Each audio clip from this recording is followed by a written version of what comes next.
நாமத்துக்கு மகிமை உண்டாவதாக. கர்த்தருடைய பரிசுத்த நாமத்துக்கு மகிமை உண்டாவதாக. இந்த நாளிலும் உங்கள் மத்தியில வந்து ஆண்டுடைய வார்த்தையை பகிர்ந்து கொள்ள கர்த்தர் செய்த கிருபைக்காக அவருக்கு நன்றிகளை எடுக்கிறேன். எங்க அழைத்த சசி அண்ணா, பாஸ்டர் அனீஷ் எல்லோருக்காகவும், டாக்டர் எல்லோருக்கும் என்னுடைய நன்றிகளை எடுக்கிறேன். இந்த நாளும் வார்த்தைக்குள்ளாக செல்வதற்கு முன்பாக ஒரு நிமிடம் ஆண்டவரை நோக்கி பார்ப்போம். கிருபையும் இரக்கமுள்ள கர்த்தாவே, இந்த அருமையான நாளை கொடுத்த இந்த தயவுக்காக உமக்கு நன்றிகள் எடுக்கிறோம் ஏசப்பா. இந்த அதிகாலை வேளையில உங்களுடைய பாதத்தண்டில் வருவதற்கு நீர் செய்த கிருபைக்காக உமக்கு நன்றிகள் எடுக்கிறோம். இதனாலும் உம்முடைய வசனத்தை தியானிக்க போறோம் ஏசப்பா. ஆவியானவர் நீர் என்னை முற்றிலும் முழுதுமாக மறைத்தருளுவீராக. நீங்க பேசுங்க ராஜா, நாங்கள் கேட்கிறோம். நீ பேசணுமாய் கேட்டுக்கொள்கிறோம் பரமபிதாவே, ஆமென். இந்த நாளிலும் நாம் தியானிக்க போகிற வசனம் யாத்திரையாகமம் 15வது அதிகாரம் 11வது வசனம். எக்ஸடஸ் 15:11. யாத்திரையாகமம் 15வது அதிகாரம் 11வது வசனம்.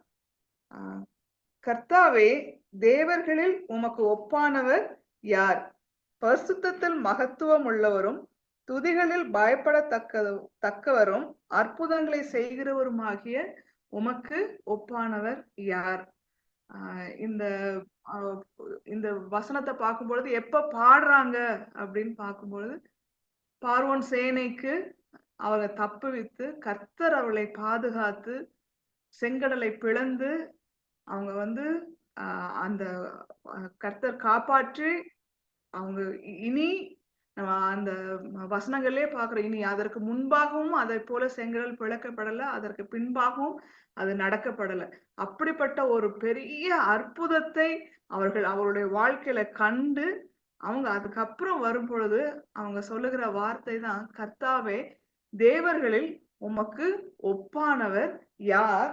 அந்த கடைசியில அற்புதங்களை செய்கிறவருமாகிய உமக்கு ஒப்பானவர் யார் என்று அவங்க சொல்றாங்க. அப்போ அவர் செய்யும் அற்புதங்கள் எப்பொழுதுமே ரொம்ப இட் இஸ் வெரி யூனிக். ஒவ்வொரு அற்புதங்களும் ரொம்ப தனித்தன்மை வாய்ந்ததுன்னு சொல்லுவாங்க. It is very unique. Each and every miracle of God is very unique.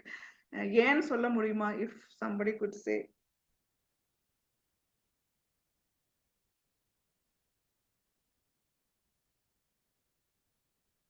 ஏன்னா நம்ம தாவீதோட வாழ்க்கையிலையும் பாக்குறோம். ஃபர்ஸ்ட் சிங்கத்தை அனுப்புறாரு, கரடி அனுப்புறாரு, அப்புறம் சிங்கம், அப்புறம் கோலியாத்து. ஒவ்வொரு முறையும் ஒவ்வொரு மாதிரிதான் அனுப்புறாரு. அதே போல ஒரு போருக்கு போகும் பொழுதும் முசுக்கொட்டை செடிகளுக்கு வழியா போக சொல்றாரு. இல்ல சில சமயம் சட்டிகளை உடைக்க சொல்றாரு, சில சமயம் துதித்து கொண்டே போக சொல்றாரு. அந்த மாதிரி ஒவ்வொரு முறையும் ஒவ்வொரு மாதிரி சொல்றாரு.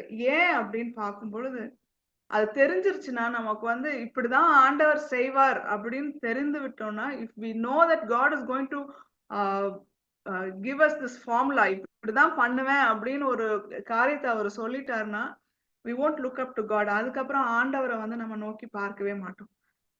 அதற்காக ஆனா நம்ம வாழ்க்கையில நம்முடைய வாழ்க்கையில சின்ன சின்ன அற்புதங்கள் அநேகம் நடந்து கொண்டிருக்கிறது. அதை நாம் வந்து கவனித்து பார்த்தோம்னா will be more thankful to God. நிறைய அற்புதங்கள் ஒவ்வொரு நாளும் ஆண்டவர் நம்முடைய வாழ்க்கையில செய்து கொண்டே தான் இருந்தார். நான் சுருக்கமா நான் ஒரு சின்ன கதையை போலதான் கொண்டு போலான்னு நினைச்சேன் இந்த சர்மனை. ஒரு ஒரு கதையா நான் சொல்றேன். ஒரு மரங்களின் மாநாடு நடந்துச்சான். there was a conference for trees. ஒரு மரங்களின் மாநாடு ஒரு காலத்துல நடந்துச்சான். நோவாவோட வெள்ளம் முடிஞ்சு அப்புறம் எல்லா மரங்கள் எல்லாம் ஒரு இடத்துல, ஒரு கற்பனை கதை தான், எல்லா மரங்களும் ஒரு இடத்துல சேர்ந்துச்சான். அப்போ எல்லாம் வந்து அவங்கள வந்து இன்ட்ரடியூஸ் பண்ணி கொண்டாங்களாம். வாழை மரம் சொல்லிச்சான், நான் வந்து வாழை மரம், என்னோட இலையில இருந்து வேர் வரைக்கும் ஃபுல்லா எனக்கு யூஸ் ஆகும், என் பேர் வாழை, நான் இந்த மாதிரி இருப்பேன் அப்படின்னு சொல்லிச்சான். இன்னொரு மரம் வந்துச்சான், பலாமரம் வந்துச்சான். அது சொல்லிச்சான், என்னோட அந்த பழம் வந்து வெளியே வந்து முள்ளா இருந்தாலும் உள்ளுக்குள்ள வந்து நான் ரொம்ப ஸ்வீட்டா இருப்பேன், என்னோட சுளைகள் வந்து ரொம்ப ஸ்வீட்டா இருக்கும், ஃப்ரூட் உள்ளுக்குள்ள இருக்கிற ஃப்ரூட் வந்து ரொம்ப ஸ்வீட்டா இருக்கும்னு சொல்லிச்சான். ஒலிவ மரம் வந்துச்சான், ஆலிவ் ட்ரீ வந்துச்சான். அது சொல்லிச்சான், நான் வந்து அதுவும் சொல்லிச்சான், இலையில இருந்து வேர் வரைக்கும் நான் எல்லாத்துக்கும் யூஸ் ஆவேன், சாப்பிட யூஸ் ஆவேன், மெடிசனுக்கு யூஸ் ஆவேன், ஆயிலுக்கு யூஸ் ஆவேன், எல்லாத்துக்கும் நான் யூஸ் ஆவேன் அப்படின்னு சொல்லிச்சான். அப்போ 3 மரங்கள் அந்த இடத்துல இருந்துச்சான். அந்த மரங்களுக்கு வந்து பேரே இல்லையா. அந்த 3 மரங்கள் யோசிச்சா, ஐயோ நமக்கு பேரே இல்லையே, நம்மளால இன்ட்ரோடியூஸ் பண்ணிக்கிறதுக்கு கூட வழி இல்லாம நம்ம இருக்கிறோமே, இப்படி ஆயிடுச்சே நம்மளோட லைஃப் அப்படின்னு சொல்லி அந்த 3 மரங்களும் யோசிச்சான். அப்புறம் அவங்க ஒன்னும் இன்ட்ரோடியூஸ் பண்ணிக்க முடியாதனால அமைதியா அவங்க வந்து போயிட்டாங்களாம். 3 மரங்களும் போயிட்டாங்களாம். அவங்க அவங்களோட இடத்துக்கு போய் அவங்க வேலையை வந்து அவங்க செஞ்சுட்டே இருந்தாங்களாம். வெயிலோ மழையோ எதுவாக இருந்தாலும் அந்த மரங்கள் செய்ய வேண்டிய வேலையை வந்து அவங்க செஞ்சுக்கிட்டே தான் இருந்துச்சாம். அப்புறம் ஒரு நாள் என்ன ஆச்சா, ஒரு மரம் வந்து ஒரு சரியான பாலைவனத்துல இருந்துச்சாம். திடீர்னு பார்க்கும் பொழுது ஒரு பெரிய கூட்டம் வந்தாங்களாம்.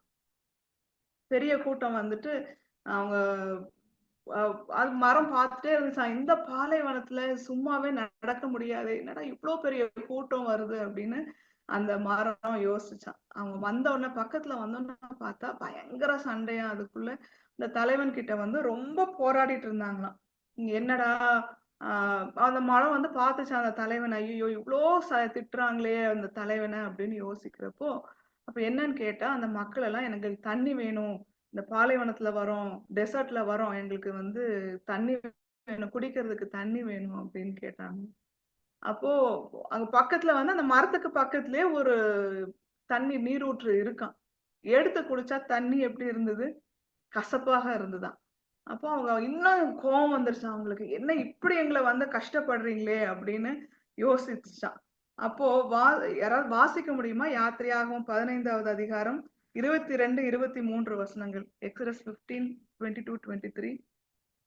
பின்பு மோசே இஸ்ரவேல் ஜனங்களை சிவந்த சமுத்திரத்திலிருந்து பிரயாணப்படுத்தினான். அவர்கள் சூர் வனாந்தரத்துக்கு புறப்பட்டு போய் 3 நாள் வனாந்தரத்தில் தண்ணீர் கிடையாமல் நடந்தார்கள். அவர்கள் மாராவிலே வந்தபோது மாராவின் தண்ணீர் கசப்பா இருந்ததினால் அதை குடிக்க அவர்களுக்கு கூடாதிருந்தது. அதனால் அவ்விடத்துக்கு மாரா என்று பெயரிடப்பட்டது.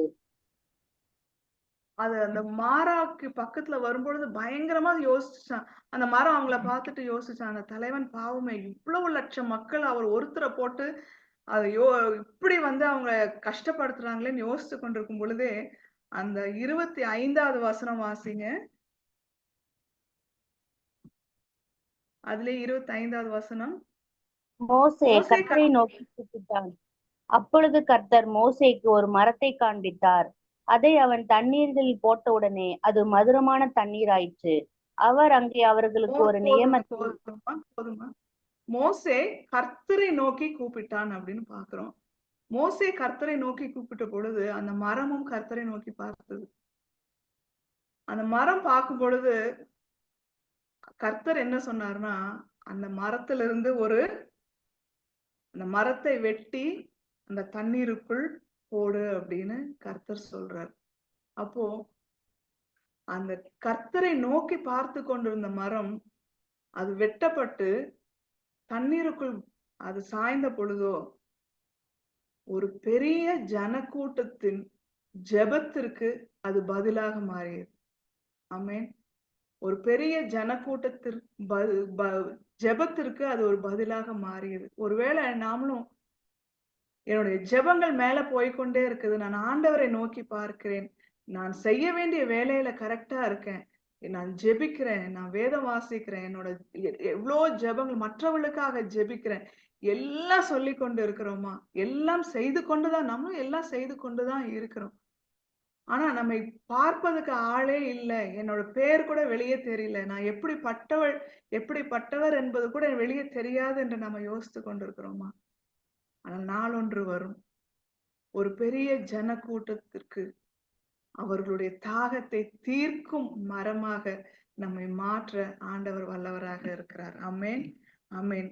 ஒரு தேசத்தின் தாகத்தை தீர்க்கும் மரமாக, அவர்கள் வாழ்க்கையில இருக்கும் கசப்பை மதுரமாக மாற்றும் மரமாக அந்த மரம் மாறுச்சு. எங்க இருந்ததுன்னு தெரியாது, அது பெயர் தெரியாது, எப்படிப்பட்ட மரம் என்று தெரியாது. ஆனால் அவ்வளவு பெரிய ஒரு ஜன கூட்டத்திற்கு அவர்கள் ஜெபத்திற்கு பதிலாக அந்த மரம் மாறியது. அவங்க வேண்டுதலுக்கு பதிலாக அந்த மரம் மாறியது. நம்மையும் ஆண்டவர் ஒரு நாள் அதே போல நம்மை உயர்த்த வல்லவராக இருக்கிறார். அவர் அற்புதங்களை செய்கிறவர், நம்முடைய வாழ்க்கையில அற்புதங்களை செய்கிறவர். அது அந்த மரம் ரொம்ப சந்தோஷப்பட்டுருச்சு. அதுக்கப்புறம் மீண்டும் காலங்கள் உருண்டோடின. மற்ற 2 மரங்களும் சரி அந்த மரத்துக்கு கூட ஏதோ ஒரு யூஸ் ஆயிருச்சு, நம்ம 2 பேரும் இப்படியே அமைதியா இருக்கிறோமேன்னு யோசிச்சுட்டு இருந்துச்சாம். அப்ப ரொம்ப நாள் கழிச்சு அந்த வந்த ஜனங்கள் அவங்களுடைய அந்த தேசத்துக்குள்ளாகவும் அவங்க போயிட்டாங்க. இந்த கானான் தேசத்துக்குள்ளாகவும் போயிட்டாங்க. அவங்க போனதுக்கு அப்புறம் நிறைய நியாயாதிபதிகள் வந்தாங்க. நியாயாதிபதிகள் அப்புறம் அவங்க பாவம் பண்றதும், ஆண்டவர்கிட்ட மன்னிப்பு கேட்கறதும், அடுத்த நியாயாதிபதி வர்றதும் அப்படியேதான் போயிட்டு இருந்துச்சாம். இந்த மரங்கள் 2ம் பார்த்துட்டே இருந்துச்சாம். என்ன இந்த ஜனங்கள் இப்படி இருக்கிறாங்க? ஆண்டவர் இவர்களை கூட்டிட்டு வந்தாங்களே, இவங்க இப்படி இருக்கிறாங்களே அப்படின்னு அந்த 2 மரங்களும் யோசிச்சு கொண்டே இருந்துதான். ஆனா அந்த மரங்கள் செய்ய வேண்டிய வேலையை அது செய்து கொண்டேதான் இருந்தது. கொஞ்ச நாள் ஆனதுக்கு அப்புறம் அந்த ஜனங்கள் என்ன பண்ணாங்களா, எங்களுக்கு ஒரு ராஜா வேணும் அப்படின்னு கேட்டாங்க. அப்ப அந்த மரங்கள் யோசிச்சுதான், அவங்களுக்கு தான் வந்து ராஜாதி ராஜாவா கர்த்தரே இருக்கிறாரு, இவங்களுக்கு ஏன் ஒரு மனுஷனை ராஜாவா கேக்குறாங்கன்னு யோசிச்சாங்க. ஆனாலும் அந்த ஜனங்கள் செய்யறதுதான் அவங்க செஞ்சுக்கிட்டே தான் இருந்தாங்க. அவங்க இன்னும் அந்த ஜனங்கள் செய்ய பாவத்துக்குள்ளாக போய்கொண்டே தான் இருந்தாங்க. அப்ப பெரிய பெரிய தீர்க்கதரிசிகளை ஆண்டவர் கொண்டு வந்து அவர்களை அவரிடம் இழுக்கிறதுக்கு அவர் அவர் ட்ரை பண்றது அந்த மரங்கள் பார்த்து கொண்டே தான் இருந்துச்சாம். அப்ப என்ன ஆச்சா, எலிசான்னு ஒரு தீர்க்கதரிசி வந்தாராம். அந்த தீர்க்கதரிசி வந்து அவர் என்ன பண்ணாராம், வாசிக்கலாம். 2 ராஜாக்கள் 6வது அதிகாரம் 1வது வசனம். 2 ராஜாக்கள் 6வது அதிகாரம் 1வது வசனம். தீர்க்கதரிசிகளின் புத்திரர் எலிசாவை நோக்கி, இதோ நாங்கள் உம்முடன் குடியிருக்கிற இந்த இடம் எங்களுக்கு நெருக்கமாய் இருக்கிறது. இது பார்க்கும்பொழுது இந்த பேக் ஸ்டோரி பார்க்கும்போது இதுக்கு முன்பாக பஞ்சகாலம் வருது. அந்த தீர்க்கதரிசியின் புத்திரர்கள் எல்லாம் அங்க வந்து எலிசா கிட்ட தஞ்சமா வர்றாங்க. இப்போ பஞ்சம் முடிஞ்சிருச்சு, யோர்தான்ல வெள்ளம் வர ஆரம்பிச்சிருச்சு, தண்ணீர் ஓட ஆரம்பிச்சிருச்சு. இப்ப என்ன சொல்றாங்கன்னா, நாங்க இங்க இருக்கிற இடம் எங்களுக்கு குறைவா இருக்கு, எங்களுக்கு ரொம்ப நெருக்கமா இருக்கு, நாங்க வேற இடத்துக்கு போகணும் அப்படின்னு அவங்க கேக்குறாங்க. அப்ப என்ன ஆகுதுன்னா, 2வது வசனம்ல பார்க்கும்பொழுது கடைசியில அதற்கு அவன் போங்கள் என்றான். அந்த ஒன் வேர்ட் ஆன்சர் எப்பவுமே ஆண்டவரோட பிள்ளைங்க கிட்ட இருந்து வரும்பொழுது நம்ம ரொம்ப ஜாக்கிரதையா இருக்கணும். நம்ம பிள்ளைங்க கிட்டயே கூட நம்ம பெற்ற ஈவன் டு ஆர் சில்ட்ரன், நம்மளோட குழந்தைங்க கிட்ட கூட நமக்கு அவங்களுக்கு பிடிக்காத காரியங்கள், நமக்கு பிடிக்காத காரியங்களை அவங்க செய்யணும், கண்டிப்பா நாங்க போயே தான் ஆகணும் அப்படின்னு அந்த பிள்ளைங்க கேட்கும் பொழுது நம்ம என்ன சொல்லுவோம்னா, போய்க்கோ அப்படின்னு தான் சொல்லுவோம். ஒரு வார்த்தையில சொல்லுவோம். இல்ல, அவங்க போறது நமக்கு சந்தோஷம், அவங்க செய்யற காரியங்கள்ல நமக்கு சந்தோஷமா இருக்குன்னா, பார்த்து போயிட்டு வாப்பா, ஜாக்கிரதையாயிரு, ஜெபம் பண்ணு, ஆண்டவர் உன்னோடு கூட இருப்பாருன்னு சொல்லி அனுப்புவோம். அதே போலதான் இந்த தீர்க்கதரிசியும் என்ன சொல்றாரு, நீங்க போங்க, அவ்வளவுதான், ஒரே ஒரு வார்த்தையில தான் சொல்றாரு. அடுத்தது என்ன ஆகுதுன்னா, அவங்க நீங்க கூடவே வரணும்னு கேட்கும் பொழுது அந்த 3வது வசனத்துல சரி நான் வரேன், ஒன்னும் பிரச்சனை இல்லை அப்படின்னு சொல்லி அவர் சொல்றாரு. இதுல முக்கியமான காரியம் என்னன்னா, 4வது வசனத்தை வாசிக்கும் பொழுது, அவர்களோட கூட போனான், அவர்கள் யோர்தான் நதி அருகே வந்த போது மரங்களை வெட்டினார்களாம். அவங்க இருக்க வேண்டிய அந்த இடங்களுக்காக, உத்தரத்துக்காக அவங்க மரங்களை அவங்க வெட்டினாங்களாம். அப்போ இந்த 2வது மரமும் பக்கத்திலே தான் இருக்கு. அந்த மரம் பாக்குது, இந்த தீர்க்கதரிசியின் புத்திரர்கள் எல்லாம் வர்றாங்களே, மரங்கள் எல்லாம் வெட்டுறாங்க, என்ன மட்டும் வெட்டவே மாட்டேன்றாங்க, இதுக்கு கூட நானு பிரயோஜனம் இல்லையா அப்படின்னு அந்த மரம் யோசித்து கொண்டு இருந்துதான். அப்போ திடீர்னு என்னாச்சு, அந்த அந்த வெட்டி கொண்டிருந்த கோடாலி என்னாச்சு, தண்ணீருக்குள்ளாக விழுந்தது. அப்போ அந்த கூட இருக்கிறவரு அவரு அலறாரு. அந்த அந்த கோடாலிய வந்து மிஸ் பண்ணவர் வந்து அலறாரு. ஐயோ, நான் கடன் வாங்கிட்டு வந்தேனே, இந்த கோடாலி நான் இதுவும் வந்து மூழ்கிடுச்சே, நான் என்ன பண்ணுவேன், நான் என்ன பதில் சொல்லுவேன், இப்ப கடனும் வாங்கிட்டு வந்தாச்சு, யாரோ ஒருத்தரோட கோடாலி அது, இப்போ கீழேயும் விழுந்துருச்சு, அதுவும் தண்ணீருக்குள்ள விழுந்துருச்சு, நான் என்ன பண்ணுவேன் அப்படின்னு அது யோசிக்குது. தீர்க்கதரிசியின் புத்திரர்கள் தான், ஊழியக்காரர்கள் தான், ஆனா அவர்களுக்குரிய எல்லைக்குள்ளாக இருக்கும் வரைக்கும் தான் அவர்களுக்கு பாதுகாப்பு. சீஷர்கள் கிட்ட கூட ஆண்டவர் அதே வார்த்தையை தான் சொல்றார், நீங்கள் பலப்படும் வரைக்கும் எருசலேமிலே தங்கி இருங்க. ஒருவேளை அவங்க பெந்தேகோஸ்தே நாளுக்கு முன்பாகவே ஆண்டவர் எங்களோட கூட இருந்தார், நாங்க 3 வருஷம் அவர் கூடயே இருந்தோம், இயேசு கிறிஸ்து கூடவே இருந்தோம் அப்படின்ட்டு வெளியே போயிருந்தாங்கன்னா அவங்க ஒருவேளை சீஷர்களா தான் இருந்திருப்பார்கள். அப்போஸ்தலர்களா மாறி இருப்பாங்கன்னு நமக்கு தெரியாது. கண்டிப்பா மாறி இருக்க முடியாது. இந்த பெந்தேகோஸ்தே நாளில அந்த ஆவியானவருடைய அபிஷேகம் பெற்ற பின்புதான் அவர்களுடைய உள்ளான மனதுல ஒரு மாற்றம் உண்டாயிருச்சு. அதே போல அந்த காலம் வரும் வரைக்கும் கர்த்தருடைய கருத்துல அடங்கிதான் இருக்கணும். அது தீர்க்கதரிசியின் புத்தர்களாக இருந்தாலும் சரி, சாதாரண மனுஷங்களாக இருந்தாலும் சரி, அவருடைய கரத்திற்குள்ளாக அடங்கி இருக்க நாம் அழைக்கப்படுகிறோம்.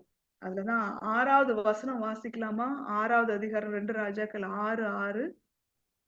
தேவனுடைய மனுஷன் அது எங்கே விழுந்தது என்று கேட்டான். அவன் அந்த இடத்தை காண்பித்த போது ஒரு கொம்பை வெட்டி அதை அங்கே எரிந்து அந்த இரும்பை மிதக்க பண்ணி ஒரு கொம்பை வெட்டி, ஒரு கொம்பை தான் வெட்டினா, ஒரு சின்ன கிளை தான். அதை வெட்டி அந்த தண்ணீருக்குள் போட்ட பொழுது அந்த இரும்பே மிதந்ததான். அந்த இரும்பு மிதந்தது. முதலாவது கர்த்தரே அந்த மரத்தை காண்பித்தார். அந்த மரம் தண்ணீருக்குள் போடப்பட்ட பொழுதோ ஒரு பெரிய ஜனக்கூட்டத்தின் தாகத்தை தீர்த்தது.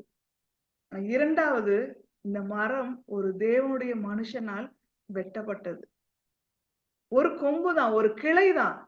ஆனா அது வெட்டப்பட்டு அந்த தண்ணீருக்குள் போடப்பட்ட பொழுதோ மிதக்கவே முடியாது. இரும்பினால மிதக்க முடியுமா?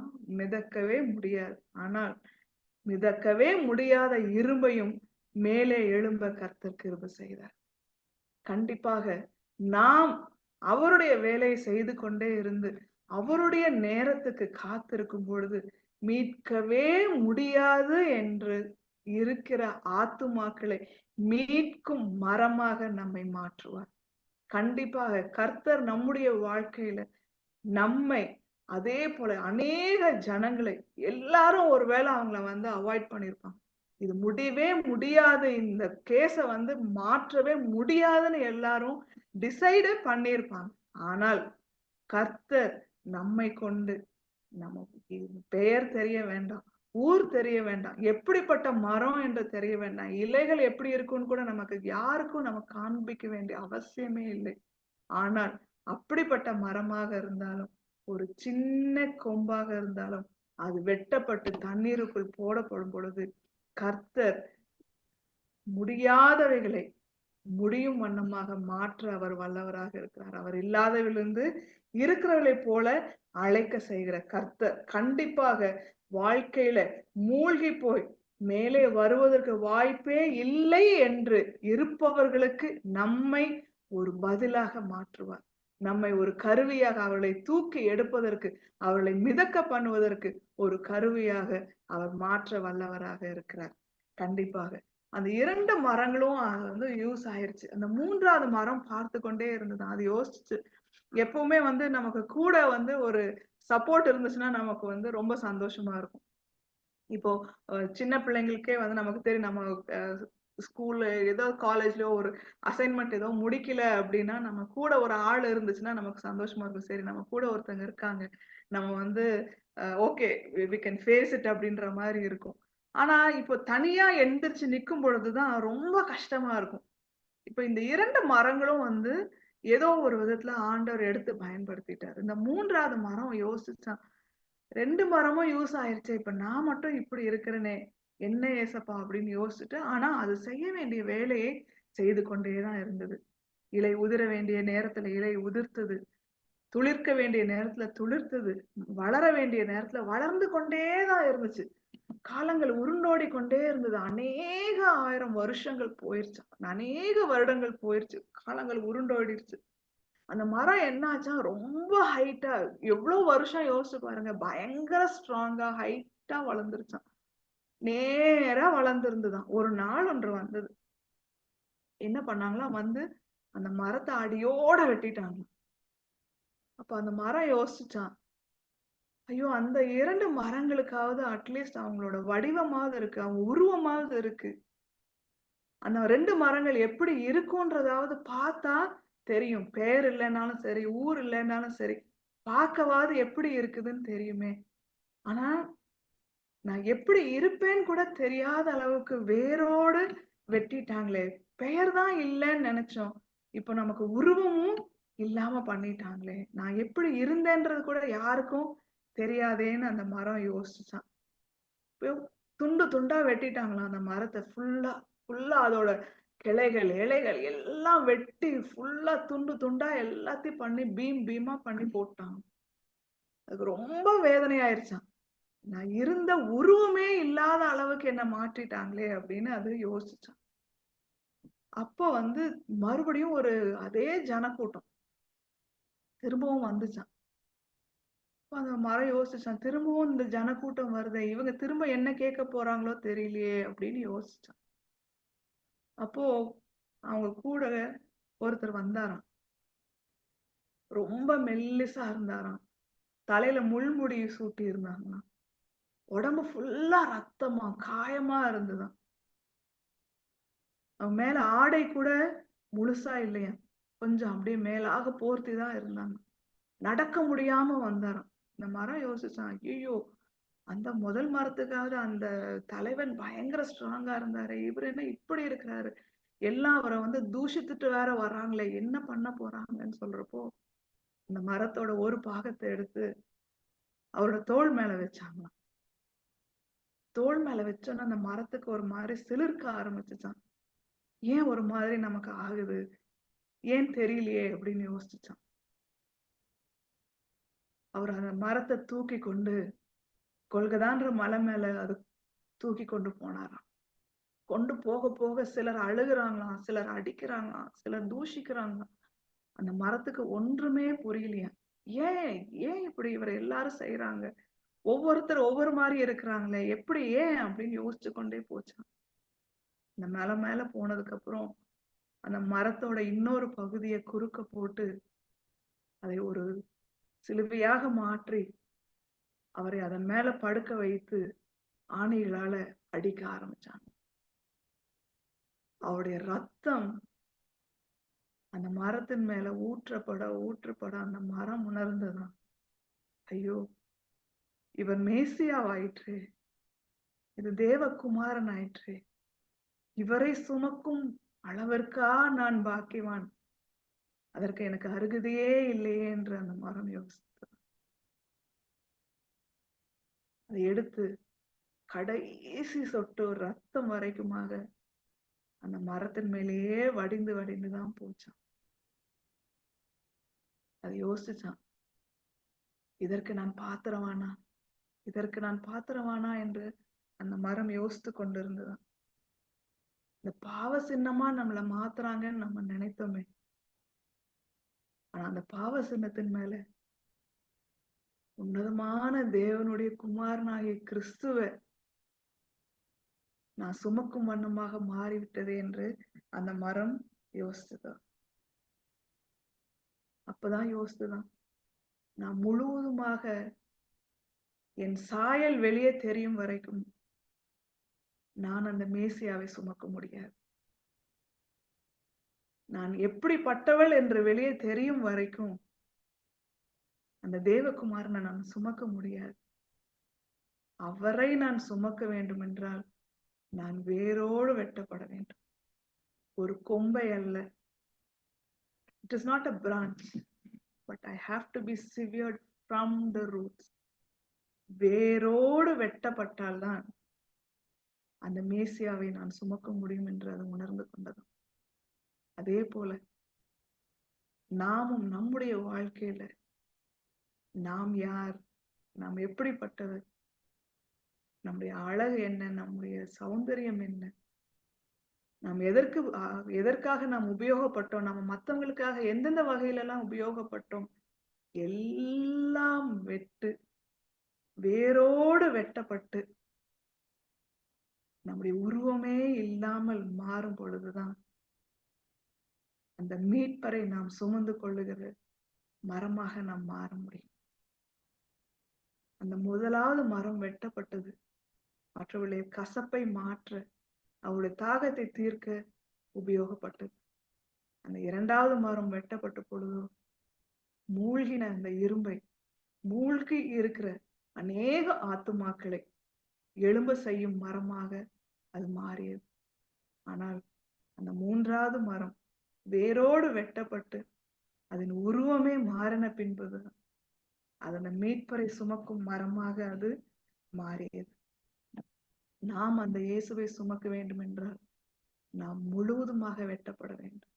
நம் சாயல் மாற வேண்டும். அவருக்கு ஏற்ற வண்ணமாக. பவுல் சொன்னது போல, எங்களுக்கல்ல கர்த்தாவே, உமக்கா. நாங்கள் அல்ல, எங்களுக்குள் வாழும் கிறிஸ்துவே வெளியே வர வேண்டும். அவர்தான் வெளியே வரும் பொழுது அவரை சுமக்கும் மரமாக கர்த்தர் நம்முடைய வாழ்க்கையை மாற்ற வல்லவராக.